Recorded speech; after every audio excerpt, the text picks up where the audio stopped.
민수기 21장 4절에서 9절 말씀 가지고 쳐다본즈이라는 제목으로 함께 말씀의 인사를 나누겠습니다.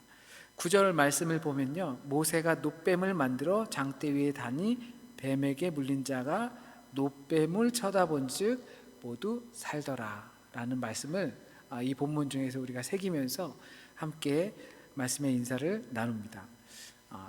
누구나 살면서 지금까지 불평, 불만 안 해본 적은 없을 거예요.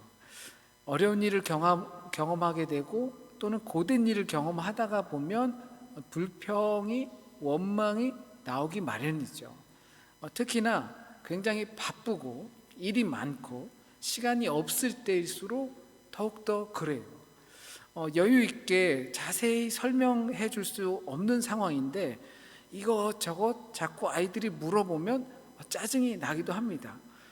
친절은 고사하고 인상이 확 써지죠. 이런 경험 우리는 다 해보셨을 겁니다.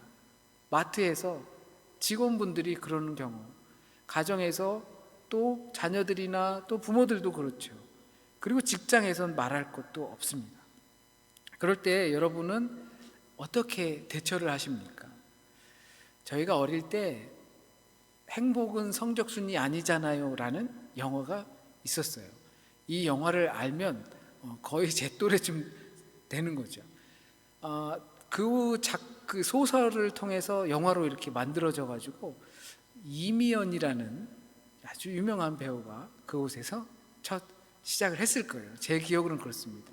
근데 그 비슷한 제목이 그래 가끔 하늘을 보자 라는 또 소설도 있고 영화도 있었던 것 같아요. 그것은 대부분은 입시생들을 향해서 그 입시의 지옥에 빠져 있었던 그때 무슨 곳이죠? 수능이 아니고 무슨 학력고사 그 시절에 입시에 처절하게 싸우던 그 사람들에게 했던 말이죠. 힘들어도 죽지 말고 가끔 하늘을 보자, 희망이 있다, 뭐 그런 이야기였던 것 같아요. 힘들고 지친 그 사람들에게 가끔 하늘을 보라라고 말을 해주는 거죠. 우리는 그러면 그런 상황 속에 처했을 때 불평과 원망이 충분히 나올 만한 상황 속에서 어떻게 대처를 하시는지 한번 생각해 봤으면 좋겠습니다. 오늘 본문은 익숙한 우리에게 다가오는 본문입니다. 광야에서 이스라엘 백성이 불뱀이라는 뱀에게 물리는 사건을 기록하고 있습니다. 뱀에게 물리면 불이 나듯이 뜨겁다 이렇게 해서 불뱀이라고 지어진 거죠. 먼저 이 불뱀 사건이 왜 발생했는지 그 이유에 대해서 설명해 주고 있어요. 물론 불평하고 원망하고 불만했기 때문에 이와 같은 일이 발생했다라고 합니다. 또 다른 이유 더 자세히 따져보면 가나안으로 가기 위해서 조금 빠른 길, 직진길, 왕의 대로라는 길로 갈 수가 있었어요. 그런데 그 길목을 에돔이라는 나라가 차지하고 있었어요. 근데 그 에돔이라는 남의 땅이니까 지나가려면 그 땅에 허락을 받아야지만 땅을 지나갈 수 있었는데 그 에돔의 왕이 그것을 허락하지 않았던 거죠. 근데 그 허락하지 않음을 불사하고 가면 잘못하면 전쟁이 날 수도 있는 거겠죠. 근데 그 전쟁을 피해서 밑으로 뺑 돌아서 우회하게 되었습니다. 그런데 그 가는 길이 아마도 힘들었을 것 같아요. 자동차 타고 가는 것도 아니고 열댓 명이 모여서 가는 것도 아니고 그 단체로 그렇게 가려니 힘들었겠죠.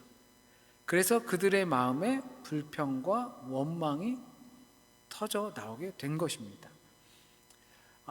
성경을 아는 제3자의 입장, 그 당시의 사람들 말고 우리의 입장으로 생각해 보면 뭐 그렇게 불평불만이 많나 생각이 들 수도 있을 거예요.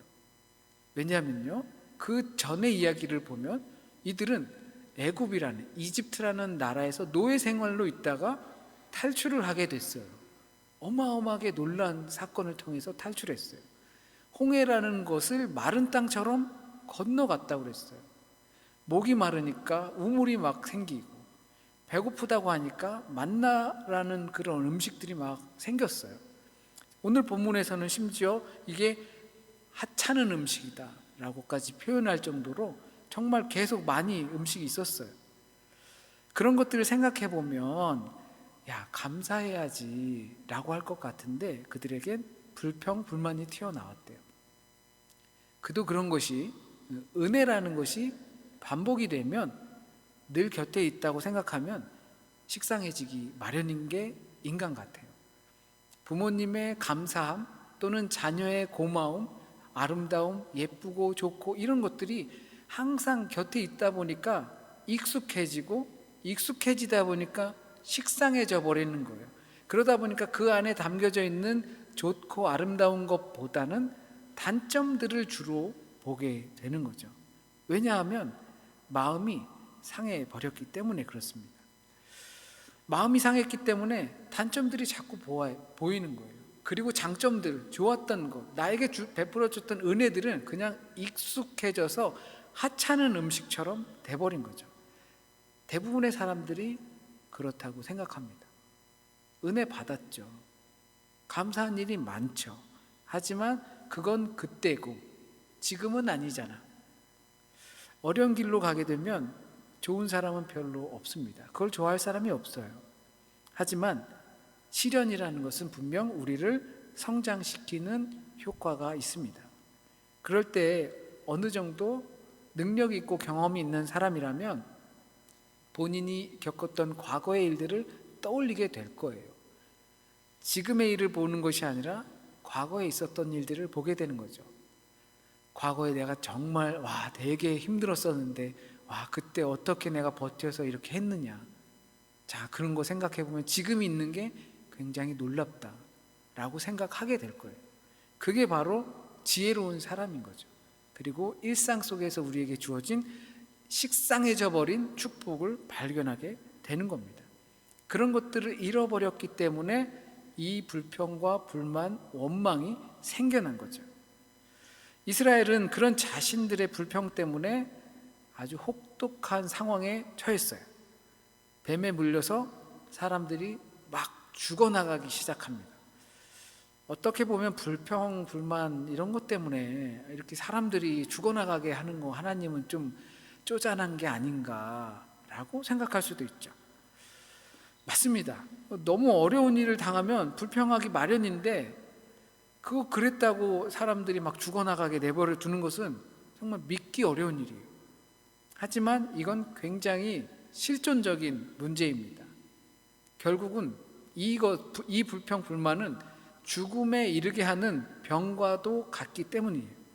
왜냐하면 그들의 마음이 벌써 주님을 떠났기 때문이죠.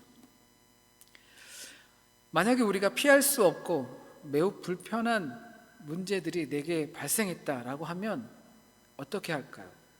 대개는 그 문제를 어떻게 하면 해결할 수 있을까 고민하게 되죠. 그런데 불평하는 사람이라고 하면 애초부터 그것을 자발적으로 해결하려고 하는 의지가 없는 성향이 많아요. 그리고 그 인도자에 대한 신뢰가 깨진 상태입니다. 이 두 가지 문제는 공동체를 매우 치명적인 결과로 이끌 수가 있습니다. 내가 원해서 발생한 문제가 아니라는 거죠. 그래서 내가 나온 게 아니야. 거기 이집트에 있었으면 얼마나 좋았겠어. 그 가마에서 끓는 고기가 생각난다. 인도자에 대한 신뢰가 깨져버립니다. 우리 인도자는 에돔 왕한테 그거 허락 하나 받지 못해? 그래서 우리를 이렇게 뺑 돌게 한단 말이야? 무능력한 인도자의 신뢰가 깨져버리죠. 그런 부정적인 생각들은 순식간에 퍼지게 됩니다. 우리 주변에서도 나름의 인도자들이 있죠.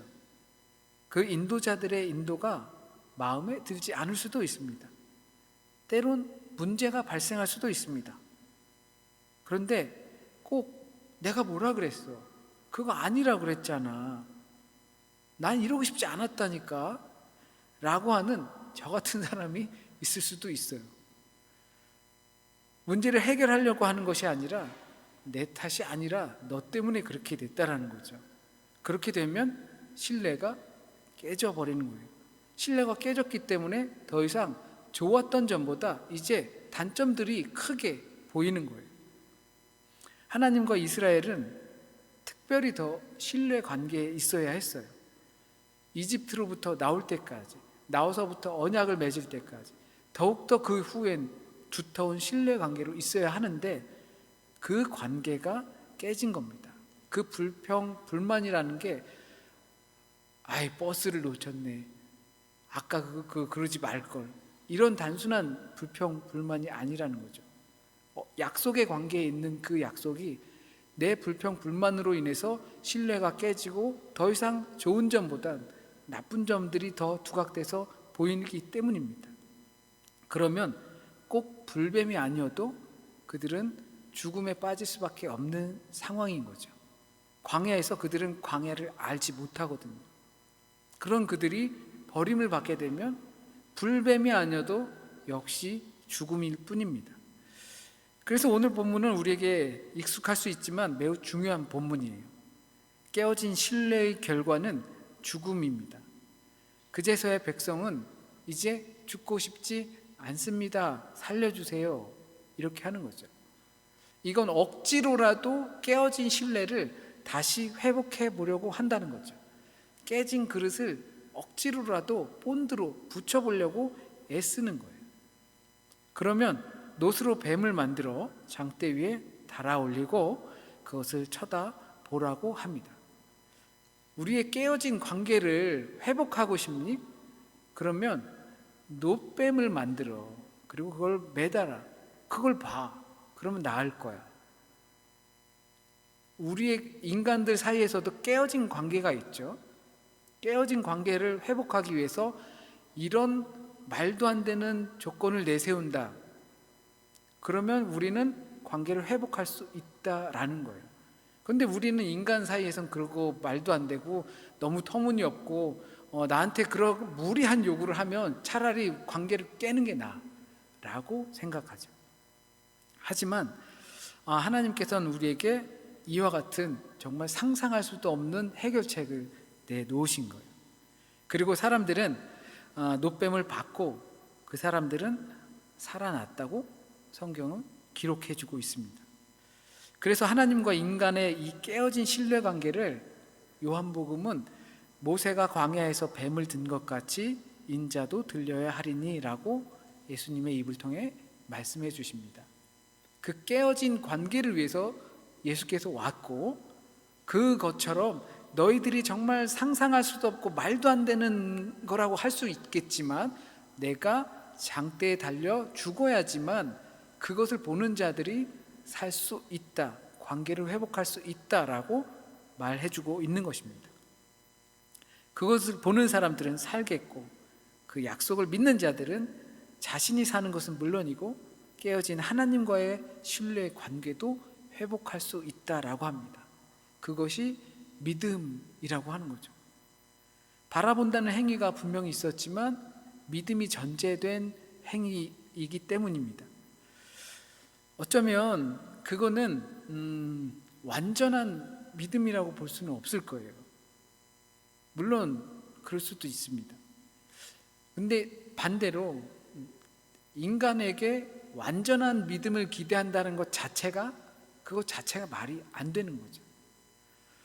그런 믿음이지만 하나님께서는 그 믿음을 갖고 바라보는 자들에게 생명을 주겠다라고 약속하셨습니다. 굉장한 지혜를 요구하지도 않으시고 믿음으로 그냥 바라볼 때 그것을 보는 행위를 통해서, 믿음을 통해서 살려주시겠다 약속하신 겁니다. 그러면 이제 믿기만 하면 되는가? 그렇습니다. 하지만 무엇을 믿는가가 중요합니다. 그 놋뱀에는 아무런 능력이 없습니다.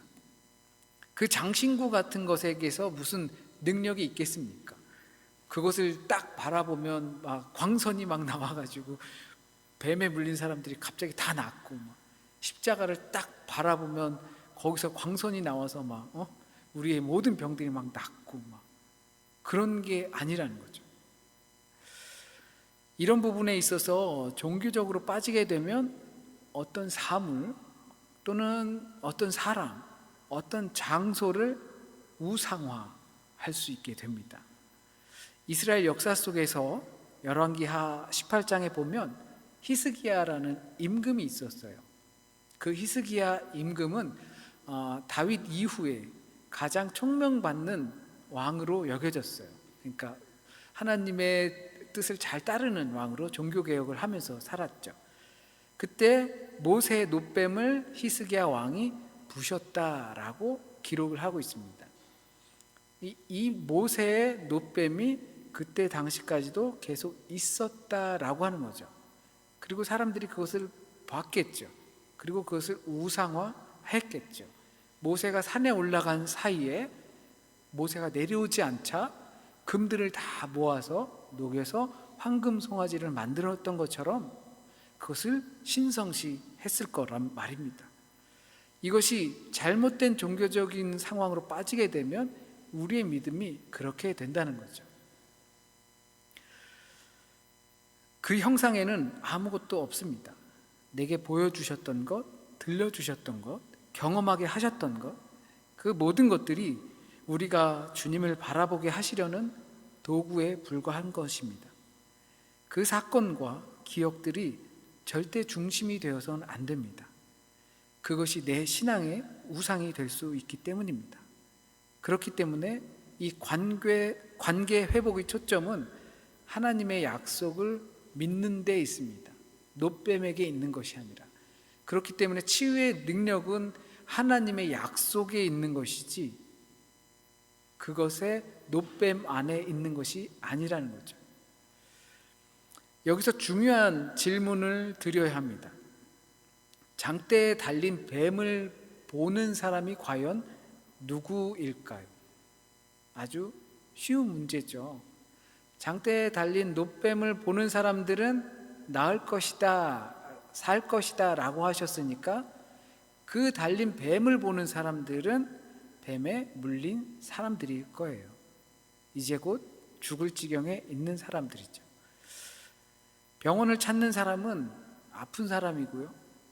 경찰서를 찾는 사람들은 문제가 생긴 사람들이고, 변호사를 찾는 사람들은 도움이 필요한 사람들이고, 목사를 찾는 사람들은 그에 맞는 또 다른 사람들이겠죠. 내가 만약에 뱀에 물리지 않았다면 장대에 달린 뱀을 볼 필요가 없을 겁니다. 죽게 생긴 자들이 그것을 보는 거예요. 다른 사람들에게 소용이 없습니다. 여기서 우린 스스로에게 물어야 합니다. 그럼 나는 죽게 생긴 사람인가? 주님의 비유처럼 말한다면 나는 환자인가? 나는 죄인인가? 이 질문에 스스로 답할 수 있어야지만 하나님의 약속을 믿고 볼 것인가 말 것인가가 결정이 되겠죠. 이 사실을 인식하는 것이 우리 믿음의 가장 중요한 출발점입니다.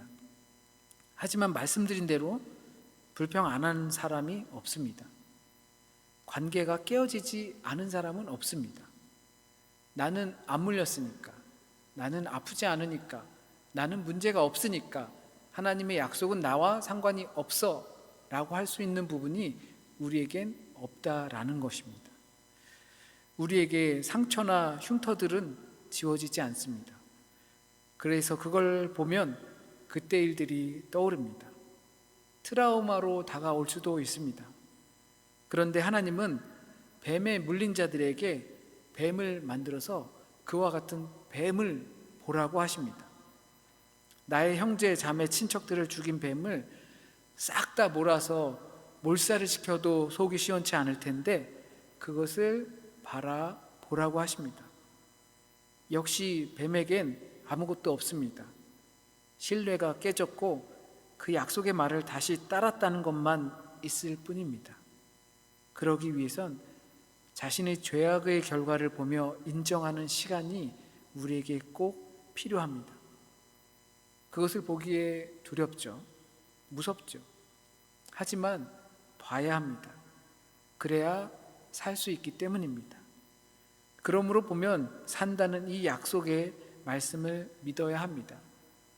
우리의 죄 때문에 십자가에 달리셨다는 그 사실 보기가 껄끄럽고 불편하고 흉측할 수도 있죠. 그러나 그것을 위해 오신 주님을 우리는 바라봐야 합니다. 그 안에 함께 달린 우리의 죄과도 함께 바라봐야 합니다. 보기 싫어도 피하고 싶어도 봐야 합니다. 그래야 우리가 살 수 있습니다. 그것이 십자가의 꿈이었기 때문입니다. 사순절 넷째 주일입니다. 기뻐하라 예루살렘아 라는 주제를 가지고 있는 주일입니다. 우리는 뱀에 물린 자라는 사실과 연약하고 죄에 있고 환자라는 사실을 자각해 하나님의 약속의 말씀이 우리를 기쁘게 하실 것이라는 사실을 그것을 통해서 즐거워할 수 있길 진심으로 소원드립니다. 기도드리겠습니다. 참 좋으신 주님, 우리의 눈이 여러 곳으로 흩어져 이곳저곳 보느라 우리의 길은 눈 덮인 그 길 위에 갈팡질팡한 그 발자국 뿐입니다. 그러나 이제 십자가에 달리신 그 주님을 바라봅니다. 그 주님을 통하여서 우리에게 올곧은 길과 바른 길과 한 길을 바라볼 수 있도록 주여 인도하여 주시고, 비록 우리는 연약하고 우리는 불평 많고 원망도 늘어나고 있지만 그러한 우리의 삶이 아니라 그러한 순간에도 깨어진 관계를 회복하시기 위해 약속으로 주님의 말씀으로 약속하여 주신 그 말씀을 믿음으로 우리가 주님의 길에서 생명의 삶을 살 수 있도록 주여 인도하여 주세요. 또한 우리를 그렇게 인도하여 주실 것을 믿습니다. 주님, 한 주간의 삶도 주님께 맡깁니다. 주님께서 우리를 온전히 이끌어 주실 때에만 우리가 참 삶의 모습을 회복할 줄 믿습니다. 주님을 더욱더 깊이 의지하고 모든 순간순간에 주님께 의탁하고 주님으로부터 오고 주님께 갈 수 있는 한 주간의 삶이 될 수 있게 인도하여 주세요. 먼 길 떠나 있는 우리 믿음의 식구들, 그리고 몸과 마음이 병들어 힘든 시기를 보내고 있는 우리 믿음의 식구들, 또한 각자의 삶에 지쳐서 주님의 말씀을 쉽게 다가오지 못하고 있는 우리 믿음의 식구들, 지쳐있고 또는 병들어 있는 우리 믿음의 식구들에게 하나님 다가가 주시고 회복의 말씀으로, 회복의 손길로 그 자녀들과 가정과 권속들 위에 하나님 어루만져 주셔서 한 주간 동안 더욱더 주님께서 함께하고 계시다는 깊은 깨달음 그리고 은혜를 경험하는 한 주간이 될 수 있게 하나님 인도하여 주세요. 주님의 손길에 모든 것을 맡깁니다. 주님께서 이끌어 주옵소서.